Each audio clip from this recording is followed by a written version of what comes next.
최근 국민건강보험공단에 따르면 2009년에서 2013년까지 만 5년 동안 만성 콩팥병으로 진료를 받은 환자가 연평균 13.6% 증가했다고 합니다. 네, 이 콩팥의 기능이 음식 섭취와 밀접한 관련이 있기 때문에 특히 식단을 주의해야 한다고 하는데요. 주의할 식단에는 의외의 음식들도 포함되어 있다고 합니다. 오늘 닥터S에서는 콩팥병 환자들이 주의해야 하는 식단에 대해서 알아보도록 하겠습니다. 한림대학교 성심병원 신장내과 김좌경 교수와 함께합니다. 안녕하세요. 네, 안녕하세요. 네, 먼저 콩팥병이 어떤 병이고요. 최근에 또 환자가 많이 늘었다고 하는데 어떤 이유 때문인지 좀 짚어주시죠. 네, 콩팥병을 알기 위해서는 우선 콩팥이 하는 일을 아는 게 중요할 것 같습니다. 예. 콩팥은 우리 몸에 있는 수분과 전해질을 적정 상태로 유지하고 또 불필요한 노폐물을 소변으로 배출하는 기능을 합니다.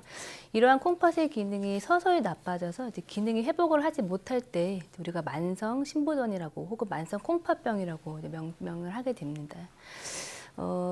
당뇨나 고혈압 혹은 만성 사구체 신염 등이 이제 만성 신부전의 중요한 세 가지 원인으로 이제 대두가 되고 있는데 최근 들어 고령화 사회가 진행되고 또 비만 인구가 증가하면서 당뇨나 고혈압의 유병률이 크게 높아지고 있고 때문에 그의 합병증 개념으로 이제 만성 콩팥병이 덩달아 같이 많이 증가하고 있습니다. 뭐 고혈압이나 아니면 비만 이런 것들이 늘어나고 있다. 결국은 이제 식단과 관련이 좀 깊다라는 생각이 들거든요.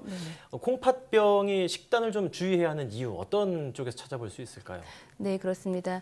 우선 식사 섭취는 그러니까 콩팥의 기능이 나빠지는 속도에 굉장히 연관이 많이 되어 있고 또 콩팥 기능이 나빠질 때 생기는 합병증 발병과도 굉장히 연관이 많습니다. 네. 따라서 만성 콩팥병을 진단받았다면 반드시 식사요법과 약물 치료를 병행하시는 게 좋은데요. 신장 환자들이 식사를 너무 과도하게 하거나 제한을 하지 않는다면 몸속에 노폐물이 과다하게 쌓여서 요독증이 좀 빨리 나타날 수도 있고 심하게 나타날 수도 있습니다. 그에 비해 또 너무 과도한 제한을 해서 식사가 부족하고 또 영양 실조, 영양 불량이 생기면 또 그로 인한 합병증이 생길 수가 있기 때문에 적절한 음식을 조절하는 것은 굉장히 중요한 부분이라고 할 수 있겠습니다.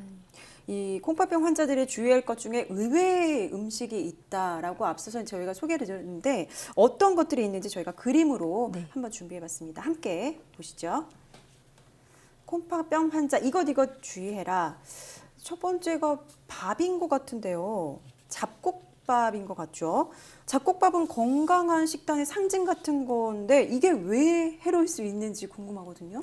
네, 그 신장 기능이 이제 감소했을 때, 그 신장이 약해졌을 때 몸 안에 쌓이는 대표적인 성분이 인이라는 성분이 있습니다. 예. 그러니까 우리 이제 음식물로 과도한 인이 이렇게 들어갔는데 그 인이 신장으로 배설이 되지 못하게 되면 이제 결국은 몸에 쌓이게 되고 이제 목에 쌓이게 되면 고인산혈증에 관련된 여러 증상이 생기게 되는데 대표적인 것으로 피부 가려움증이나 뭐 뼈나 관절이 약해지는 거 혹은 이차성 부갑상선 기능이 항진되는 여러 가지 뭐 합병증이 나타날 수 있습니다. 따라서 인섭치를 제한 혹은 이제 조절하는 게 중요한데 잡곡류는 이 인의 성분이 많기 때문에 저희가 대표적으로 좋은 음식이긴 하지만 필요할 경우는 제한이 필요하다고 되어 있습니다.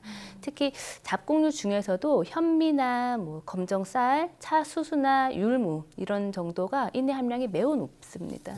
하지만 임섭치를 무조건 제한하는 건 절대 아니고요. 예. 이제 그 자신의 신장 기능에 맞게 조절하는 게 굉장히 중요해서 무작정 잡곡류를 먹지 않는 것보다는 본인의 신기능이 어느 정도인지를 확인하고 난 다음에 이제 적절하게 제한하는 것이 필요합니다.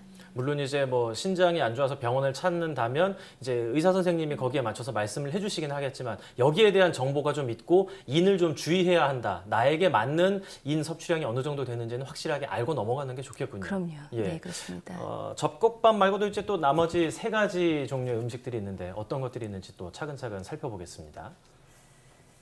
자, 두 번째. 이거는 뭔지 확실하게 알겠네요. 물인데 뭐 네. 따뜻한 물, 찬물 뭐 이런 쪽의 의미인가요? 보통 물은 굉장히 좋다라고 하잖아요. 네, 맞습니다. 사실 물의 섭취가 모두 다 문제가 되는 건 절대 아닙니다. 네. 오히려 만성 콩팥병 환자들도 물을 먹지 않아서 더 나빠지는 경우도 있거든요. 그래서 특정한 상황에서 물을 조금 제한하게 되는데 이제 일반적으로 우리가 붓기가 없는 만성 콩팥병 환자들은 충분한 수분 섭취를 권하고 예. 그에 비해서 어떤 원인든지 간에 소변량이 갑자기 줄어서 몸이 많이 붓게 되면 그때는 일시적으로 물의 섭취를 조금 제한하게 됩니다. 근데 일반적으로 이제 그럼에도 불구하고 적절한 양의 수분 섭취는 반드시 필요하고 우리 만성 콩팥병 환자들이 이제 부종을 피하면서 하루에 먹을 수 있는 총 물의 양은 일반적으로 자신의 소변량에다가 뭐 땀이나 대변 혹은 뭐 호흡 그런 쪽을 통해서 배설이 되는 약 500에서 1000cc 정도를 합치면 내가 먹을 수 있는 물의 양을 대략은 알 수 있을 것 같습니다. 그렇군요. 뭐 상황에 따라 다르겠지만은 잡곡밥과 물은 피하는 것이 좋다. 일부 상황에는 좀 의외의 것들이 나오고 있네요. 자, 세 번째는 어떤 것들이 있는지 화면으로 함께 만나보시죠. 네, 세 번째.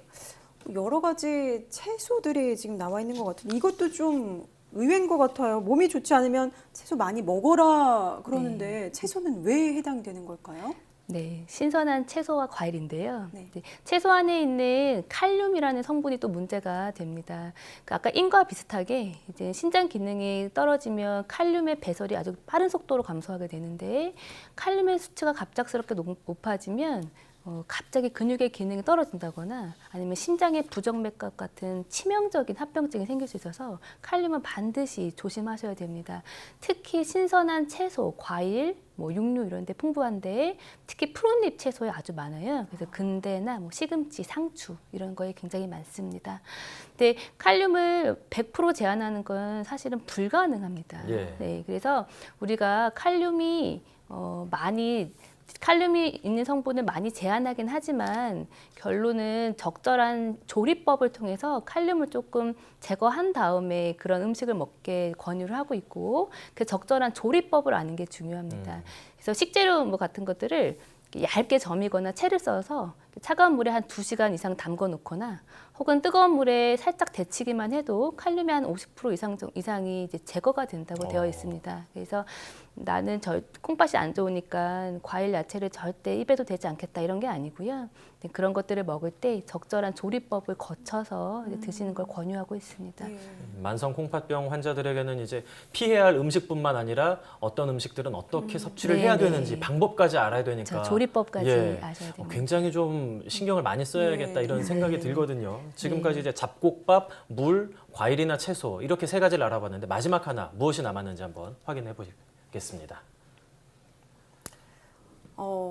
약처럼 보이는데요. 같은데. 약을 안 먹으면서 병을 치료하는 건 아니겠죠? 네, 저거는 약 중에서 비타민을 보여주는 그림 같습니다. 그래서 이제 우리가 요즘엔 너무나 비타민을 많이 접할 기회가 많아서 네. 환자들이 사실은 여러 종류의 비타민을 동시에 먹고 오는 경우가 상당히 많은데요. 네.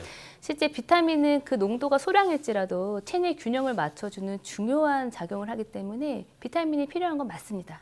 하지만 우리 환자들 같이 만성 콩팥병 환자들은 채소나 과일 이렇게 이제 비타민 B나 C 등이 수용성 비타민이 이제 많이 제한이 되기 때문에 우리 환자들은 수용성 비타민 위주의 비타민을 먹어야 되는 거죠. 근데 일반적으로 우리가 흔히 그냥 약국이나 이렇게 흔히 우리가 접할 수 있는 멀티비타민들은 예. 수용성 비타민뿐 아니라 지용성 비타민이 섞여 있게 되는데 예. 지용성 비타민, 특히 비타민 A 같은 경우는 신기능이 떨어질 때 이미 혈중 농도가 계속 높습니다. 그래서 추가로 우리가 멀티비타민을 먹을 경우에 비타민 A 중독처럼 비타민 A 수치가 너무 과도하게 높아질 수도 있고 또 그런 것들은 혈관에 또 문제를 일으키기도 하거든요. 또 최근 들어서는 비타민 D에 대한 관심이 많아지면서 예. 비타민 D 섭취도 굉장히 많이 하고 있는데 본인의 피 검사에서 혈액 검사에서 칼슘이나 인 이런 수치를 확인하고 드셔야 됩니다. 그래서 만성 콩팥병 환자들이 당연히 비타민을 먹는 건 맞지만 가급적이면 수용성 비타민 복합제 이런 게 또 다 있거든요. 이런 것들을 먹고 일반적인 멀티비타민들은 조심해서 드시는 게 좋을 것 같습니다. 예, 만성 콩팥병 환자들이 이제 뭐 잡곡밥, 물, 채소, 과일, 또 과도한 비타민 이런 것들을 좀 주의하고 슬기롭게 섭취를 해야 된다는 점에서 오늘 많은 도움이 된 것 같습니다. 예. 지금까지 한림대학교 김좌경 교수와 함께 이야기 나눴습니다. 오늘 말씀 감사합니다. 네, 감사합니다. 감사합니다.